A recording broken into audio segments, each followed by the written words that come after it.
Chi vuole fare questa pizza con me?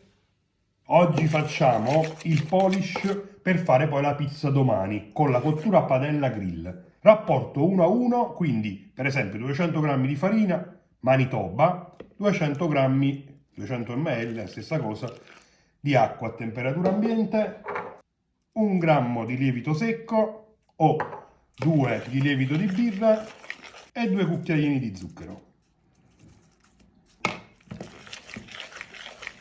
Perfetto, il polish è un pre-impasto, quindi lo copriamo e lo facciamo stare ad una temperatura superiore ai 18 gradi per 24 ore. A domani. Dopo 24 ore ecco il nostro polish pieno di bolle. Ho messo in una bowl più grande 300 g di farina 00. Io uso la Caputo Pizzeria. All'interno aggiungiamo tutto il polish ed iniziamo ad amalgamare aggiungendo un altro grammo di lievito secco, 130 ml d'acqua,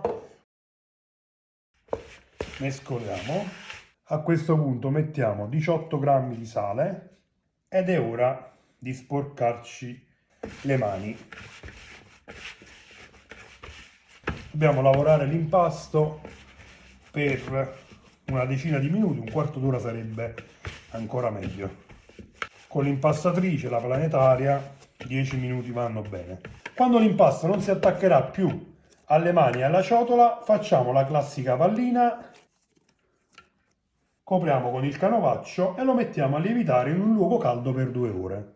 Passate 2 ore mettiamo l'impasto sulla spianatoia e lo dividiamo in panetti da 260-270 grammi ciascuno. Una volta fatti i panetti, li copriamo e li facciamo lievitare per 5-6 ore in un luogo caldo. Questo è il risultato una volta lievitati i panetti. Ora bagniamo il panetto nella semola, stendiamo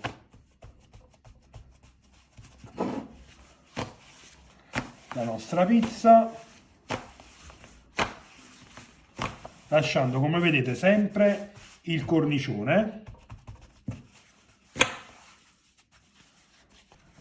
Ok, perfetto. Non deve essere, se non la sappiamo stendere, perfetta. Ho acceso già il grill e la padella. Adesso, vedete, tolgo il coperchio, velocemente metto la pizza, salsa di pomodoro che ho condito, questa è cruda, soltanto con pizzico di sale, olio e basilico,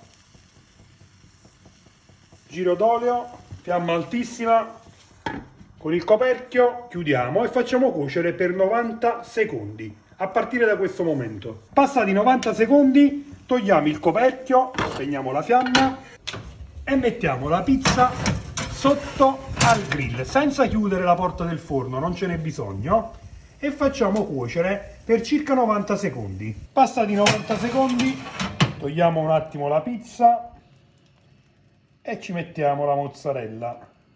Ora di nuovo in forno per altri 90 secondi.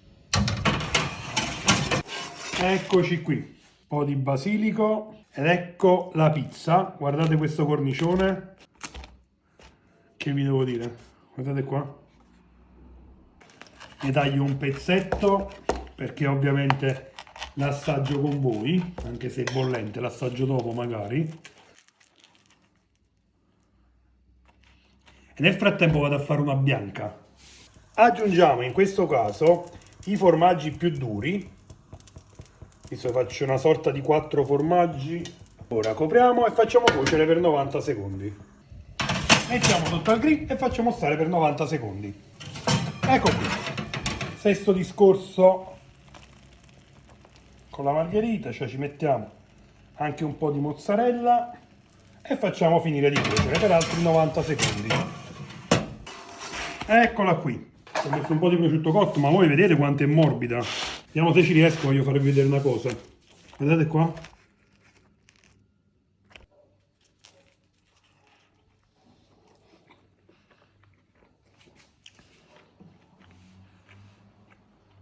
Favolosa. semplice, si inizia il giorno prima, ma il giorno prima, come vi ho fatto vedere, si tratta di perdere veramente 10 minuti e poi il giorno dopo si fa l'impasto normale, 6 ore prima di mangiare. Fatela e fatemi sapere che cosa ne pensate tramite i commenti. Se il video vi è piaciuto mettete un bel like, condividetelo e soprattutto se siete su YouTube cliccate qui sotto per iscrivervi al canale o qui sopra su Segui se siete su Facebook. Io per il momento vi saluto e prima di lasciarmi come al solito approfitto per augurarvi buon appetito!